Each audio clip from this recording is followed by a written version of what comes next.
Hello everyone, welcome to my channel.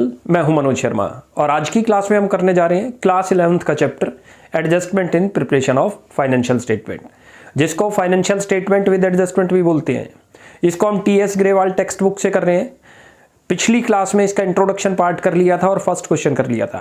आज इसका second question करते हैं। काफ़ी अच्छा क्वेश्चन है। मैं क्वेश्चन रीड करता हूँ, आप देखो। हर ट्रांजैक्शन को जो भी दे रखी होगी बड़े सोच के लिखेंगे, इसको डेबिट में क्यों लिखते हैं और क्रेडिट में। एक एक कॉन्सेप्ट को क्लियर करने की करेंगे। मैं क्वेश्चन रीड करता हूँ, आप अपनी बुक से देखो। लिखा है prepare trading and profit and loss account and balance sheet from the following balance sheet. नीचे कुछ बैलेंस शीट दिए हैं, उससे ट्रेडिंग प्रॉफिट एंड लॉस और बैलेंस शीट बनानी है relating to the year ended 31 March 2022। नीचे एडिशनल इन्फॉर्मेशन दे रखी है, इसी को जो है एडजस्टमेंट बोलते हैं। इनके डबल इफेक्ट होंगे और एडिशनल इन्फॉर्मेशन से ऊपर जो ट्रायल बैलेंस में है उनके सिंगल इफेक्ट होंगे। आप क्वेश्चन की स्टार्टिंग करते हैं।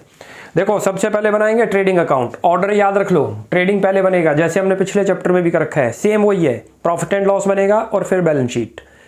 जो एडिशनल इन्फॉर्मेशन दे रखी है उसके डबल इफेक्ट होंगे और एडिशनल इन्फॉर्मेशन से ऊपर जो दे रखी है उसको ट्रायल बैलेंस इन्फॉर्मेशन बोलते हैं, वो एक ही जगह इफेक्ट करेगी। तो स्टार्टिंग करते हैं। सबसे पहले ट्रेडिंग अकाउंट कैसे बनता है, देखो बहुत ध्यान से करेंगे। मैं पूरी कोशिश है आपकी हर कॉन्सेप्ट क्लियर कर दूंगा। देखो ऊपर लिखते हैं इन द बुक्स ऑफ। इस क्वेश्चन में नेम मेंशन नहीं है, इसलिए हमने डॉट डॉट डाल दिया। नेम मेंशन है तो आप यहां पर नेम पुट कर दोगे। उसके बाद लिखेंगे ट्रेडिंग अकाउंट, फिर लिखेंगे फॉर द ईयर एंडेड। इसमें मेंशन थी डेट, तो डेट मेंशन कर दी 31 मार्च 2022। क्रेडिट साइड हमारी इनकम वाली साइड है और डेबिट साइड हमारी एक्सपेंस वाली साइड है। अच्छा, ट्रेडिंग अकाउंट का दूसरा नाम भी आपको बताया था, इनकम स्टेटमेंट। ये भी याद रखो, ये वाइवा में काम आएगा। आप जरा क्वेश्चन की स्टार्टिंग देखो कैसे करते हैं। दो स्टॉक जनरली दिए होंगे, ओपनिंग स्टॉक इधर लिखते हैं, क्लोजिंग स्टॉक इधर, परचेजेज इधर, परचेज में से परचेज रिटर्न माइनस, सेल्स इधर और सेल्स में से सेल रिटर्न माइनस, उसके बाद डायरेक्ट एक्सपेंस। बस ऐसे ही तो है। अब शुरुआत देखो, स्टार्टिंग जो करोगे आप लिखो ओपनिंग स्टॉक, क्वेश्चन में ढूंढो opening stock. Generally closing stock आपको नीचे दे रखा होगा, वो क्लोजिंग है लिखा भी है उसके आगे, और ओपनिंग स्टॉक ऊपर डेट दे रखी है बिगनिंग, उसको ओपनिंग स्टॉक बोलते हैं 20,000। अब यहां लिख दो क्लोजिंग स्टॉक, जो भूलेंगे ही नहीं हम। दो स्टॉक हमने लिख दिए। देखो हमेशा ऐसे बनाओ, कभी गलती नहीं होगी। क्लोजिंग स्टॉक आपको दे रखा है 14,500, लिख दो 14,500। चलो जी, अब आगे चलते हैं। अब यहां लिखते हैं परचेजेज। परचेजेज को सोच के लिखेंगे कि उसमें परचेज रिटर्न तो नहीं आ रही। परचेज रिटर्न होगा तो इनर कॉलम में लिखेंगे। इस कॉलम को क्या बोलते हैं, आउटर कॉलम। और जो अंदर लिखते हैं जिसमें कुछ एडजस्ट करना पड़ जाए, हमें प्लस माइनस करना पड़ जाए, it is called inner column. अब इस क्वेश्चन में परचेज रिटर्न भी है, तो पहले तो परचेजेस लिखते हैं 1,05,000। अब इसमें से माइनस करो परचेज रिटर्न। देखो परचेज रिटर्न का दूसरा नाम बताया था आपको, रिटर्न आउटवर्ड। इस क्वेश्चन में रिटर्न आउटवर्ड दे रखा है। Return outward means purchase return. कैसे पहचाना हमने वो भी अभी समझाता हूं आपको। रिटर्न आउटवर्ड पहले तो वो लिख लो, रिटर्न आउटवर्ड 5,000 रुपये, ये लिख दिया। और इस लाइन के सामने ये 1 लाख रुपये जो माइनस होके आया। ये चीज क्लियर है। ये ब्रैकेट का मतलब होता है माइनस करना अकाउंट्स में। अच्छा, आउटवर्ड का मीनिंग कैसे पता चला कि ये परचेज रिटर्न थी। देखो जब हम गुड्स को परचेज करते हैं और लेट करो वो डिफेक्टिव हो जाए हमारे यहाँ, तो हम क्या करेंगे, अपने सप्लायर को उसको वापसी कर देंगे, रिटर्न करेंगे, तो गुड्स हमारे यहाँ से जाएगी, आउट होगी, तो उससे बना है आउटवर्ड। तो ये पता चला return outward means purchase return है। अब आगे चलते हैं, यहां लिखो सेल्स। सेल्स में भी देखना होगा सेल्स रिटर्न तो नहीं है। सेल्स रिटर्न होगी तो इनर कॉलम में लिखेंगे वरना आउटर में लिख देंगे। सेल्स क्वेश्चन में आपको दे रखी है 1,64,000 और सेल्स रिटर्न भी है क्वेश्चन में, माइनस करो यहां से। वो दे रखी है रिटर्न इनवर्ड। ये कैसे पता चला सेल रिटर्न थी, मैंने आपको बताया। देखो जब हम सेल करते हैं तो कस्टमर को गुड्स दे देंगे, डिफेक्टिव हो गई तो कस्टमर हमें क्या करता है, गुड्स को रिटर्न करने आएगा शॉप में। शॉप में क्या हो रही है, गुड्स इन हो रही है, उससे बना इनवर्ड। ऐसे पहचान लो आप इनवर्ड और आउटवर्ड, क्यों जनरली इसमें मिस्टेक करता है स्टूडेंट। आउटवर्ड को इधर लिख देगा, इनवर्ड को इधर। कॉन्सेप्ट क्लियर कर लो। इन कब होगी, जब कस्टमर वापसी करने आएगा, इट इज सेल्स रिटर्न, तो रिटर्न इनवर्ड। ये चीज क्लियर हुई। बहुत ध्यान से करते जाओ, एक एक कॉन्सेप्ट को पूरी कोशिश है क्लियर कर लेंगे। हमने रटना नहीं है, कॉन्सेप्ट को समझना है। अकाउंट्स रटने वाला याद रख लो सब्जेक्ट नहीं है, अकाउंट्स कॉन्सेप्ट क्लियर करने वाला सब्जेक्ट है। अब यहां लिखो डायरेक्ट एक्सपेंस जोन जोन से दे रखे हैं। डायरेक्ट एक्सपेंस में ढूंढो कौन कौन सी है। हमने डायरेक्ट एक्सपेंस की लिस्ट प्रोवाइड कर रखी है आपको। इससे पहले वाले चैप्टर में जो सेकंड वीडियो थी उसके अंदर जो है डायरेक्ट एक्सपेंस की पूरी लिस्ट है आपके सामने, वो अपने रजिस्टर में नोट कर लो। उसके अलावा जितने भी एक्सपेंस बनते हैं वो इनडायरेक्ट, वो तो आएंगे प्रॉफिट एंड लॉस में, और डायरेक्ट एक्सपेंस आएंगे ट्रेडिंग में। एक्सपेंस आने इधर है, याद रख लो, इट इज द एक्सपेंस। ये कौन सी हमारी एक्सपेंस वाली साइड, और ये इनकम वाली। अब यहाँ देखते हैं कौन कौन से डायरेक्ट हैं। इधर से चलते हैं, सबसे पहले नीचे आ रहा है वेजेज, लिख दो वेजेज। वेजेज का अमाउंट आपको दे रखा है 50,000, लिखो, ये वेजेज है। वेजेज के बाद आगे दे रखा है डायरेक्ट में मैन्युफैक्चरिंग एक्सपेंस, लिख दो मैन्युफैक्चरिंग, मैन्युफैक्चरिंग, मैन्युफैक्चरिंग एक्सपेंस। चलो ये अमाउंट दे रखा है मैन्युफैक्चरिंग एक्सपेंस का 8,000। नेक्स्ट दे रखा है आपको मैन्युफैक्चरिंग के बाद कैरेज इनवर्ड, वो भी डायरेक्ट है। मैंने आपको वैसे भी एक दिन बताया था कि जो है पहचान कैसे होती है डायरेक्ट एक्सपेंस की। देखो, जिस भी एक्सपेंस से आपको ये इंडिकेशन मिलता है कि ये फैक्ट्री से रिलेटेड है तो वो डायरेक्ट होगा। वेजेज हमेशा कहाँ पर यूज होगी, फैक्ट्री में, तो वेजेज डायरेक्ट हुआ। ऐसे ही किसी भी एक्सपेंस से पता चले मैन्युफैक्चरिंग है, जैसे इसमें लिखा आ गया मैन्युफैक्चरिंग, इसी तरीके से किसी एक्सपेंस के आगे लिखा जाए इनवर्ड, जैसे कैरेज इनवर्ड आ गया, इट इज डायरेक्ट। और इसी तरीके से कभी भी लिखा है एक्सपेंसेज ऑन परचेजेज, तो वो भी डायरेक्ट है, तो ये भी आपको पता चल जाएगा। ये कैरेज इनवर्ड, ये फैक्ट्री से रिलेटेड है सारे एक्सपेंस जो गुड्स पर हुए हैं। ये अमाउंट दे रखा है 1500। उसके बाद नेक्स्ट एक और आ रहा है, देखो, फ्यूल एंड पावर। फ्यूल क्या चीज है, जो फैक्ट्री में यूज होगी, एंड पावर जो मशीनों पर यूज होती है, इलेक्ट्रिसिटी। पावर हमेशा कहाँ पर यूज होगी, फैक्ट्री में, बड़ी बड़ी मशीनें लगती हैं वहां पर पावर सप्लाई यूज है, तो ये फैक्ट्री ऐसे भी पहचान लो 1000। इसके बाद अब खत्म हो गए। अब जरा इनका टोटल करते हैं, देखते हैं। तो उधर का टोटल तो बनता है आपका 175,500, इधर का टोटल शायद ज्यादा, इधर का ज्यादा बनता है, इधर का ज्यादा आ गया 1,80,500, लिख दो 1,80,000। उधर कम आ रहा है 1,80,500। दोनों साइड सेम फिगर, जो बड़ी होगी। बड़ी कौन सी थी आपकी बार, इधर की आ गई बड़ी। अब इसमें से इसको माइनस करो, ये 1,75,500 बनता है। यहां पर मैं निकाल के भी दिखा देता हूं आपको। ये रहा, ये ग्रॉस लॉस कैसे निकला है, देखो, हमारी एक्सपेंस वाली साइड तो आ रही है इतनी, और इनकम कम आ रही है, 1,75,500 बन रही है, तो अल्टीमेट 5,000 का आपको क्या हो गया, लॉस। वो पुट कर दो यहां पर, आप लिख दो ग्रॉस लॉस। अभी तक ज्यादातर क्वेश्चनों में प्रॉफिट निकलता था तो इधर लिखते थे, इधर आएगा तो प्रॉफिट लिखते हैं, उधर आए तो लॉस लिखते हैं, लिख दो 5,000। और इसके ब्रैकेट ये यहाँ पर आप CD भी कर दो, और ब्रैकेट में करो ट्रांसफर टू P&L अकाउंट। कहाँ ट्रांसफर करते हैं इसको, transfer to profit and loss account, profit and loss, उसको शॉर्ट में P&L अकाउंट भी बोलते हैं। ये चीज़ क्लियर हुई। तो ये तो बन गया हमारा ट्रेडिंग, बड़े आराम से समझ आ गया होगा। दो स्टॉक लेने होते हैं, दोबारा रिपीट करते हैं, डेबिट ओपनिंग इधर आएगा, क्लोजिंग इधर आएगा, परचेजेज इधर, परचेज में से purchase return minus, purchase return का दूसरा नाम रिटर्न आउटवर्ड, सेल्स इधर, सेल्स में से sales return minus, sales return का दूसरा नाम रिटर्न इनवर्ड।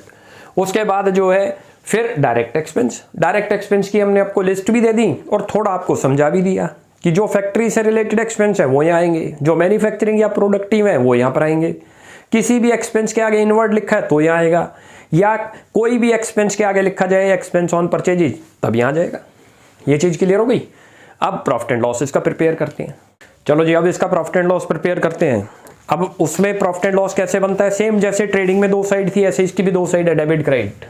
प्रॉफिट होगा तो इधर लिखेंगे, इस क्वेश्चन में लॉस था तो यहाँ लिख दो 2 ग्रॉस लॉस।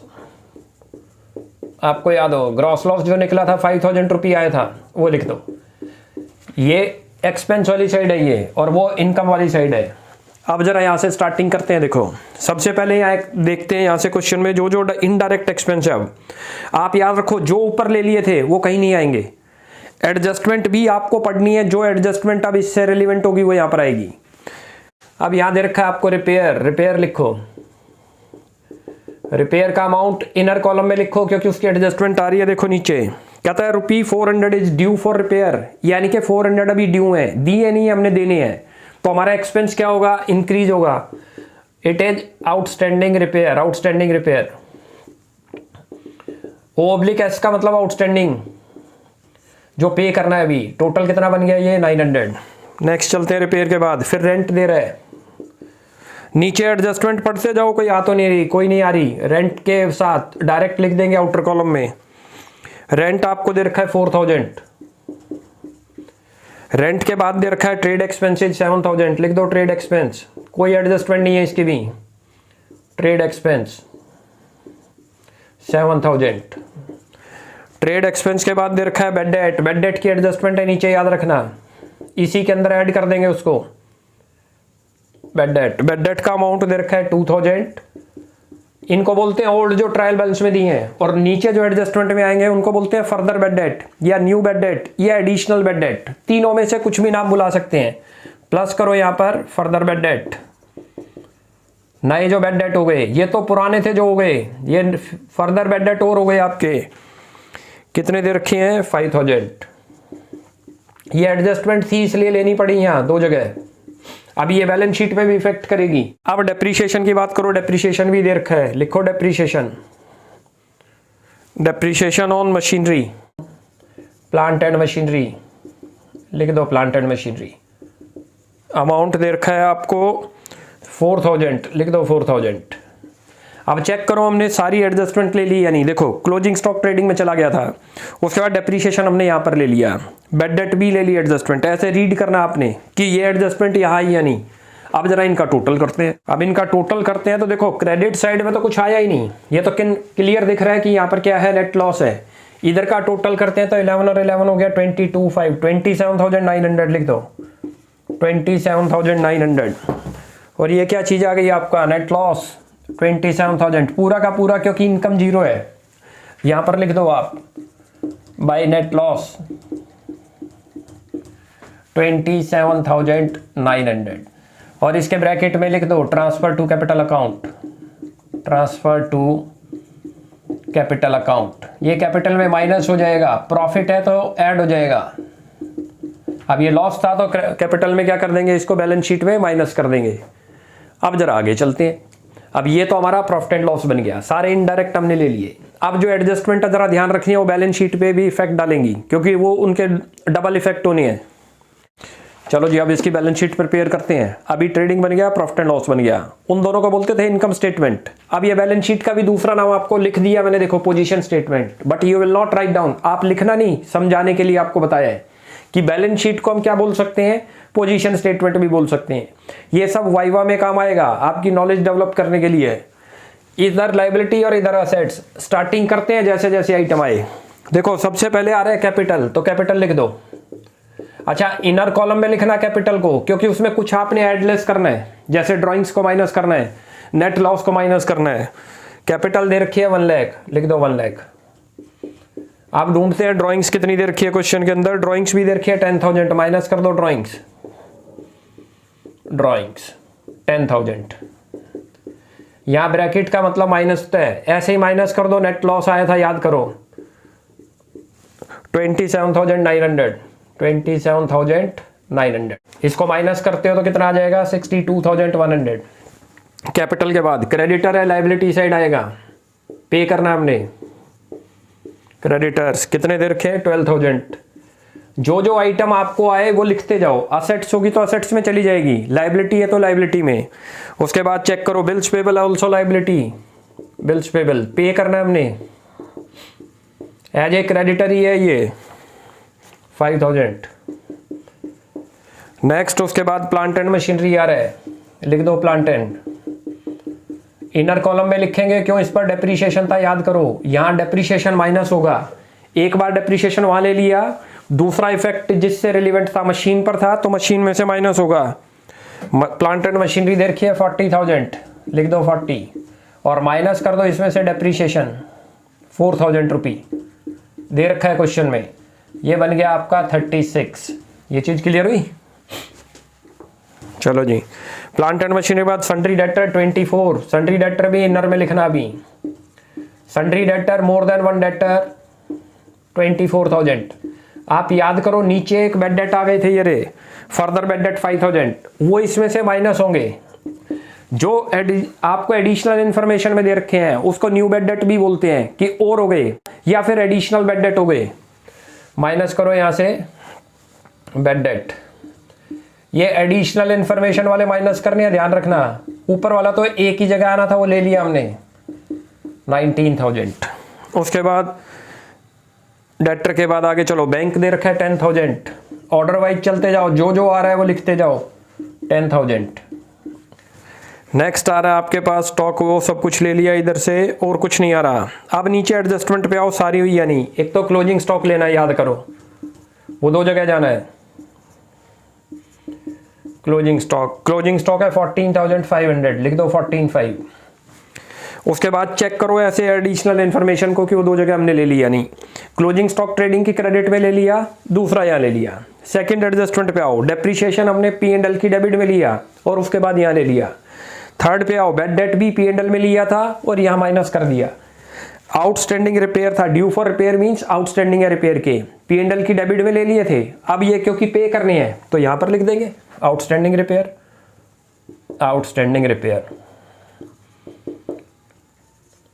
अमाउंट जितना दे रखा है वो लिख दो यहाँ पर आप, 400 रुपये। ये चीज़ क्लियर हो गई। चलो जी, अब इनका टोटल करते हैं दोनों। इधर का पहले इधर का टोटल करते हैं। 60, 70, 79,400 आ रहा है, 79,500 सॉरी। और उधर का भी टोटल करते हैं। 30, 40, 50, 60, 75, 79,500 दोनों साइड मैच करती हैं। और जब ये दोनों साइड हमारी मैच करती हैं तो समझा जाएगा कि हमारा आंसर ठीक है। तो अब हमारा ये सेकंड क्वेश्चन कंप्लीट हो गया आज। फर्स्ट क्वेश्चन पिछली क्लास में कर लिया था, सेकंड आज कर लिया। नेक्स्ट क्लास में आगे कंटिन्यू करते हैं। आप यहाँ तक प्रैक्टिस करो, मैं पूरी कोशिश करूँगा आपको एक एक एडजस्टमेंट जो बड़े अच्छे तरीके करा दूंगा। अच्छा, ये चैप्टर कंप्लीट होने के बाद भी हम क्या करेंगे, इसका 1 शॉट लेके आएंगे। 1 शॉट में जितनी भी एडजस्टमेंट है वो सारी 1 शॉट में आपको क्लियर करा दूंगा। और भी इससे रिलेटेड कोई पॉइंट आएंगे शॉर्ट, जैसे शॉर्ट क्वेश्चन भी हैं इस चैप्टर में, उनकी भी मैं सेपरेट वीडियो बना दूंगा। तो नेक्स्ट क्लास में मिलते हैं। आप यहां तक प्रैक्टिस करो। कोई भी डाउट लगता है you will ask in comment section. आपको हमारी वीडियो अच्छी लगती है प्लीज इसको लाइक एंड सब्सक्राइब करें। Thanks for watching my video.